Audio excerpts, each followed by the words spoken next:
Hey folks, Mr. Codes here. I just want to make this video to show you how to make the monthly budget on Google Sheets. Bear with me if you hear any background noise. I am in a library doing this, and I'm trying not to be too loud, so if you can't hear me, try just turning up the volume. So you have this monthly budget project, and one of the big parts of it, one of the big components, is making a Google Sheet spreadsheet. This is just a really good way to keep track of your monthly expenses, and showing you how to do this will hopefully encourage you to get into the habit of doing it later on. So to get to the Google Sheet, go to the budget project document that I'm going to share with you on Neo. Click Google Sheet. You're going to have to make a copy. I think we've done this with other documents. Make a copy. And it's going to take you to this template here.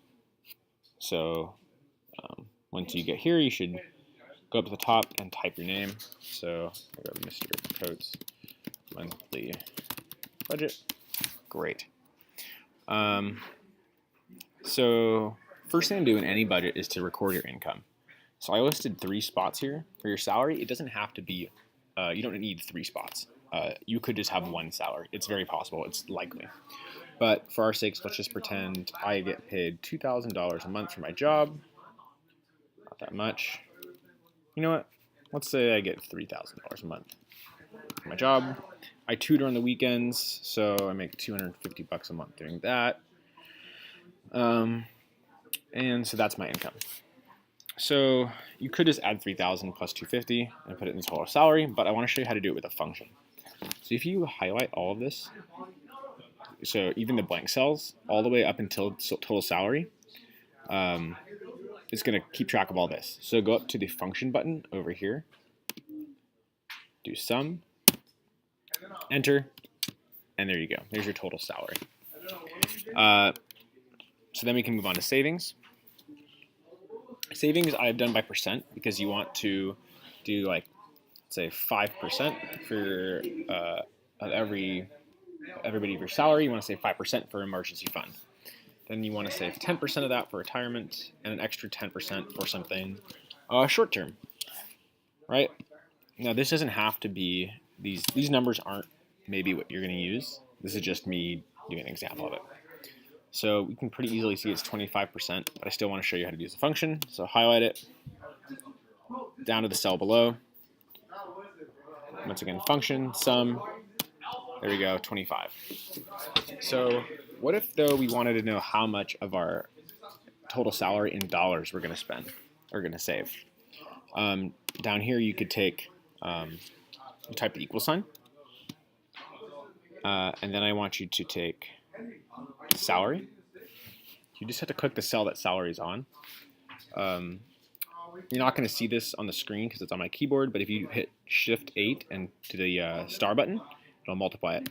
Multiply it by 0.25. Why 0.25? Because we're trying to find 25% of our salary.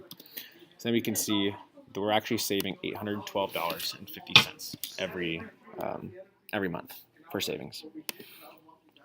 Okay, let's go down to expenses. Once again, these are just examples. You can go to groceries and say you spend $250 a month on groceries, then $115 on a cell phone, or wrong column, $650 on rent, $115 on a cell phone.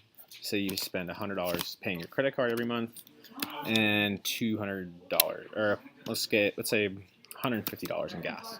Gas is getting more expensive. So here's our expenses. This is where the function becomes a little more practical, right? Because you can take and highlight all of these, all of your expenses, include the empty cells. Again, up here, function, sum, there you go. So that's your expense, $12.65. So now time to type in the rest here in the total. So you go to total salary. What is it? It's $3,250. So $3,250. Great. We go to total savings. It was $812.50. And total expenses, $12.65. Great.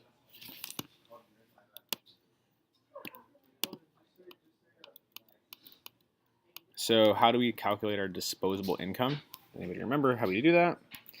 Well, that's going to be your income minus your savings and expenses. So we can do equals again.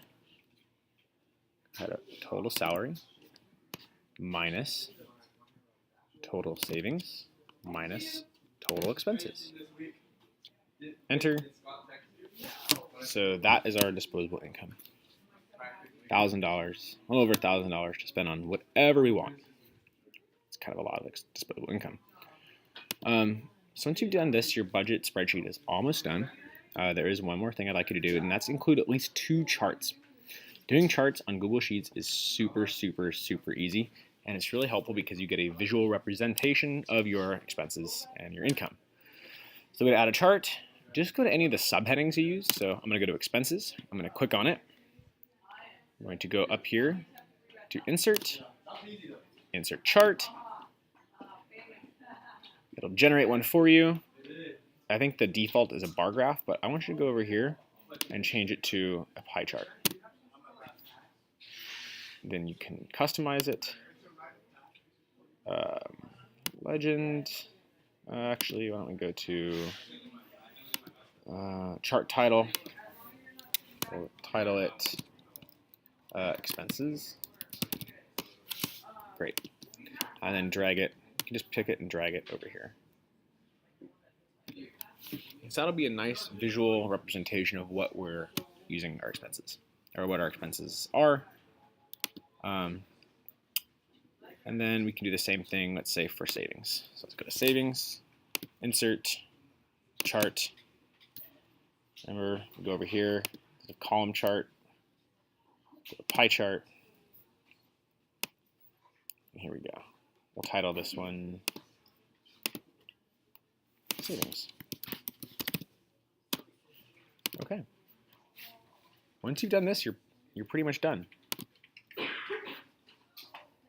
Okay.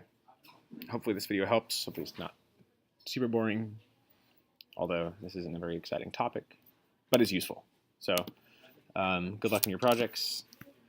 Oh, wow. There's one more thing you need to do. So sorry I forgot about this. Once you've done this, you need to share it. So go over here to the share button. Get a shareable link up here.